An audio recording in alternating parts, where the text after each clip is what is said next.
I'm going to connect right now to Nigeria. Kayla Megwa and Yakub Moro from South Africa are joining me for some update. Kayla, it's good to have you. How are you doing?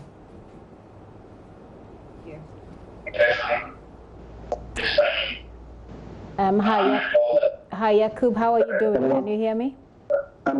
Yeah, I can hear you. Can you hear me now? Okay, certainly I hear you. Well, Kayla is a regular offender. Is a regular offender in this case. So I'm going to start with you, Moro. Moro, you're joining us for the very first time. Thank you so much for your time. How is South Africa? Thank you very much. Let me welcome you to the Republic of South Africa. I'm in Free State, which is shares a border with Lesotho. For the meantime, we are managing with the coronavirus, the lockdown as well. Just managing. You are a Ghanaian, and I mean, how is it like for foreigners like you? Here in Ghana yesterday, the Works and Housing Minister announced that anybody who is giving a room to a foreigner must demand a test, must demand that the person shows them documents that proves that they are coronavirus negative before they allow them to live in their houses. How is it like for a foreigner in South Africa in these times? Thank you. South Africa is totally different. We are having a different issue here. Here, no one even asks you to either conduct a test or whatsoever. And the government also has set up a team that move from house to house test people. They do it private in certain areas whereby you can join in queue, which are all free. All these are not free. If you like, you can join and then get tested. But for the meantime, we haven't had such maybe such messages whereby landlord or tenant are wanting test results from before we occupy houses. One side of this is most of the houses we are staying in, we rented from an agent, and then almost all the agents are now closed due to the ongoing lockdown we are experiencing. Today is day 33 of the lockdown in South Africa. Interesting. 33 days of lockdown. I mean, we had just, I think, a week or so here, and people were already feeling roasted. Let me come to you, Kayla, and ask you what the situation is in Nigeria. Well, the president had an address not too long ago. President Muhammadu Buhari announced that the lockdown was going to be extended by one more week, and then by Monday next week, we will see relaxation of the lockdown in 3 states, in Lagos, Ogun, and the nation's capital, which is where I am. I said there are so many modalities and so many rules involved with this relaxation of the lockdown. So people are still trying to grapple with, what the actual details would be and how it's going to work out. So we're seeing a lot of people coming out these days. Maybe in their minds they're thinking that things are fine, but the measures are going to be more stringent from Monday, even though there's a relaxation of the lockdown. There are some things that we need to preserve in Nigeria. One of them is food security. So we're trying to see if we can get food to move from one part of the country to the other. And stick to essential sectors being outside, but it's going to be extended a little bit so more people with businesses can actually, carry out their businesses. But stringent measures on wearing face masks, on observing social distancing, these are some of the things that Nigerians are still trying to grapple with. When you say stringent measures, and it includes wearing of face masks, here in Ghana, it's becoming almost mandatory. I say almost mandatory because it's not being backed at the moment by law, but there is a decision, at the authority level that if you don't wear a face mask, for example, you shouldn't be admitted in shops, in banks to do transactions. How is the arrangements like in Nigeria?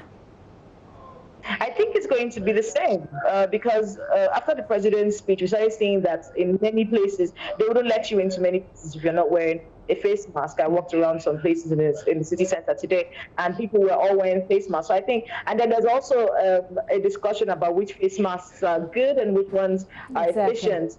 Which ones are not efficient. So we're having that conversation. I think that by Monday, we're going to see it strict, and I do believe that it's going to become compulsory for people to wear face masks wherever you are. But they're still not allowed to open. Religious institutions are still not allowed to start off again. Social gatherings are also being limited. So all of these things are still in place. Like I said, a relaxation of the lockdown, but stringent measures on individual responsibility. So that's what we're going to be seeing from Monday. Okay, I'll come to you for your final words. Let me go to South Africa again. Yakub, let me ask you, is wearing of face masks compulsory in South Africa?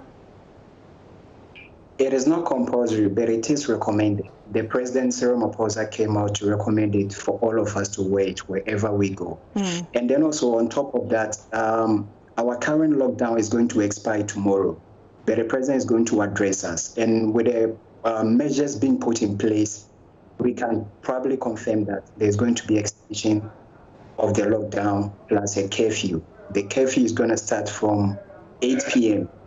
until the next morning, 5 a.m. So that is what we are preparing for. But there's a possibility that there's going to be extension, just that there will be a relaxation of the lockdown rules or regulations. There are certain companies that will be allowed to, but with a little manpower. If probably like Joy FM, maybe the media department, you are 10 journalists, you only be allowed to maybe make use of 2 or 3.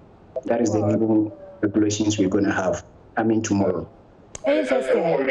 And that's day 33. Yakub is joining us from South Africa, where they are in day 33 of lockdown. Face masks are not compulsory, but they're recommended. They're expecting that the lockdown again will be extended.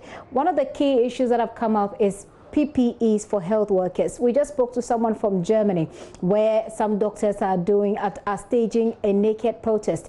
But South Africa is one of the countries that has a health system that is seriously pressured because of the rate of HIV, for example. How are the health workers, the frontliners, coping in these times? Thank you. If you can recall, when the virus outbreak began in Wuhan, which is the epicenter in China, the South African government donated PPEs to the Chinese ambassador to South Africa, who presented it to the Chinese government in China. So when the virus landed in South Africa, there was the same gesture being brought from China and government. And then also, there are various pharmaceutical companies that are manufacturing various things, and then the local ones which maybe the seamstress are making on the street. So all have enhanced the wearing of the nose mask, etc., wherever we go. But one thing that was a little challenge was the hand sanitizer. The first of the pandemic was a shortage. The hand sanitizer became like the highest commodity you can get. We've seen most of the shops are having hand sanitizers, and some are also safe. Yakub, thank you very much for joining us today. I'm sure that we'll be getting to you more often from South Africa to get the situation there. We'll see whether the lockdown will be extended. Thank you so much, Yakub, for your time. Yakub Moro joined us from South Africa. I'm going to take your final words, Kayla, in Nigeria.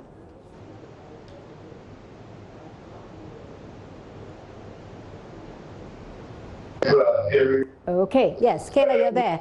Your final words before we go. Yes, just to state that, it's a lot of countries are still grappling with this. We are still grappling with it here in Nigeria.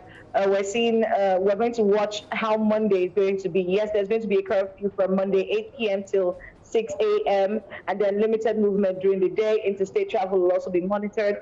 I will be giving you updates as they unfold. But for now, we're still trying to grapple with the realities that we're in right now and take the measures that will keep us safe as much as possible. Kayla, thank you. It's always exciting to have you here on the show. Kayla Megwa is editor with our partners Channels TV in Nigeria.